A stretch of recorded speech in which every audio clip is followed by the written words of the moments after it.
Hi hello నమస్తే welcome to iQOO media.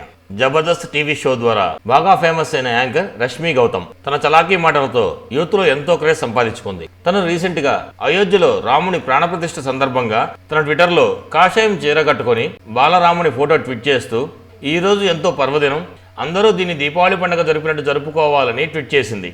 ఇంతవరకు బాగానే ఉంది, కానీ కొంతమంది దాని మీద కూడా ఎటకారంగా అసభ్య పదజాలంతో మెసేజ్ చేశారు. చెడ్డ పనులు చేస్తూ కాషాయం చీర కట్టుకుంటే రాముడి పేరు చెప్పిస్తే పాపాలు పోతాయని మెసేజ్ చేశారు. దీనికి రష్మి గౌతమ్ కూడా చాలా ఘాటుగానే స్పందించారు. నేనేమి అసాంఘిక పనులు చేయట్లేదు, కుటుంబాన్ని దారిలో వదిలేయలేదు, ట్యాక్సులు కట్టకుండా గవర్నమెంట్ మోసం చేయలేదని చెప్పారు. మీ ఉద్దేశంలో చెడ్డ పనులు అంటే ఏంటో నాకు తెలియదు, కానీ ఈ దేశం అభివృద్ధితో పాటు కామసూత్ర కూడా పుట్టిన దేశం అని ట్వీట్ చేశారు. మీరు కొంచెం మెచ్యూరిటీ సాధించండి అని గట్టిగానే వార్నింగ్ ఇచ్చారు. నిజమే కదా భయ్యా. తన మొట్టమొదటి సినిమా సవ్వడి ద్వారా హీరోయిన్ గానే పరిచయమైనప్పటికీ దాని తరువాత హోలీ లాంటి సినిమాల్లో చిన్న క్యారెక్టర్స్ చేసుకుంటూ జబర్దస్త్ ద్వారా యాంకర్ గా మారి ఆ తర్వాత హీరోయిన్ స్థాయికి చేరుకుంది.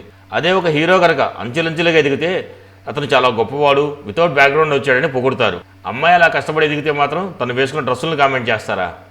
అలాంటి డ్రెస్సులు ఇప్పుడు రోడ్డు మీదకి వెళ్తే వందల మంది వేసుకుని తిరుగుతున్నారు. ఏ షాపింగ్ మాల్కి వెళ్ళండి, ఏ పబ్బులకి వెళ్ళండి, అందరూ ఇలాంటి డ్రెస్సే వేసుకుని వస్తున్నారు. వీళ్ళు సాధిద్దాం అనుకున్నా కష్టపడలేక సాధించలేక కష్టపడి సాధించిన వాళ్ళని చూస్తే ఇలా ఏడ్చి వస్తారు. We support you Rashmi Gautam madam. మా వీడియో కనుక మీకు నచ్చినట్లయితే మా ఛానల్ సబ్స్క్రైబ్ చేసుకోండి, లైక్ చేయండి, షేర్ చేయండి. మరో వీడియోలో మళ్ళీ కలుస్తాను. అంతవరకు బాయ్ బాయ్.